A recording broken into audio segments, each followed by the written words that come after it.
To finish off my college undergraduate degree, I wanted to make a short animated film to serve as a culmination for all of the skills I've learned in writing, boarding, directing, 3D modeling, and of course, animating.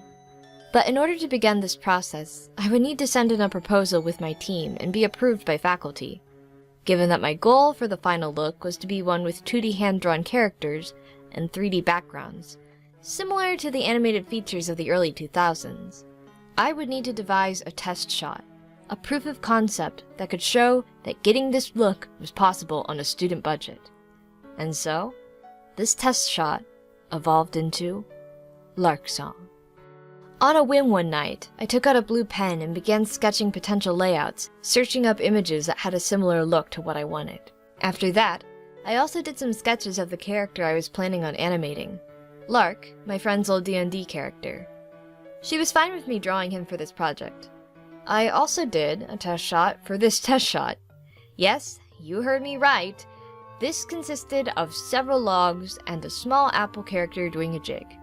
The results were promising. The next phase for Lark Song, specifically, was to take one of those initial thumbnail drawings and render it in Procreate. I don't always do this when I'm working on a layout, but since I was aiming for a dense forested, super saturated landscape, I wanted to flesh out the composition. With the design set, it was time to actually build it, in Blender. My process for 3D integration is heavily inspired by the Deep Canvas system, hence my joke, working title, Into Deep Canvas. It is not a one-to-one of this system, as I have never directly used the software, and the process I use in Blender revolves around a traditional image texturing method rather than direct vertex painting. While vertex painting is possible in Blender, by exporting the texture and painting it separately, I can have more control over the brushes used and the layering effects incorporated. The modeling itself was relatively low poly, as super detailed models weren't required for the painted style. On some of the objects, such as the log, I would take planes, loop cut them, and bend them over the log to layer on the moss covering. In between this building process, when most of the basic objects were in the scene, I began filming, using a driver to track the grease pencil stroke to the moving camera. Once I captured the angles I wanted, I was able to start animating over them in grease pencil. Since this was only a test shot, I opted to animate on 4s, as opposed to the usual 2s, to save time and energy. I usually like to do a first pass of animating major body motions and expressions, and then a second pass animating the hair physics and follow-through.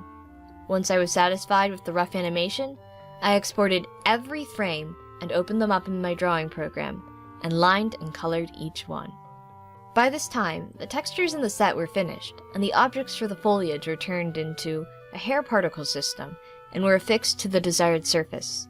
At this stage, to get the pencil sketch line art look I desired, I set up some blue screens and rendered out the animation in layers, separating the objects by different groups I wanted lined. Blender does have a 3D line art effect, but for me it usually yields mixed results, so I opted for this method instead. With all of our layers separated, it was time to go into After Effects and composite them. Again, it was at this stage I applied the line art effect, as well as some other layer styles that would harmonize the image. Lights and particles were also included for the same goal. Since I didn't make any water for the chasm, I sourced an Adobe stock video, turned it into a 3D plane in After Effects, and positioned it to fit into the composition. With that, Lark Song was complete and ready for viewing.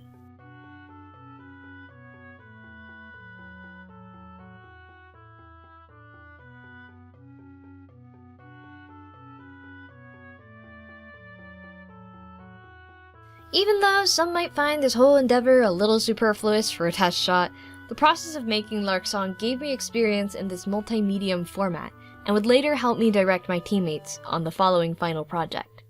Thank you for watching this video. Perhaps this documentation may also serve as inspiration for one of your own works.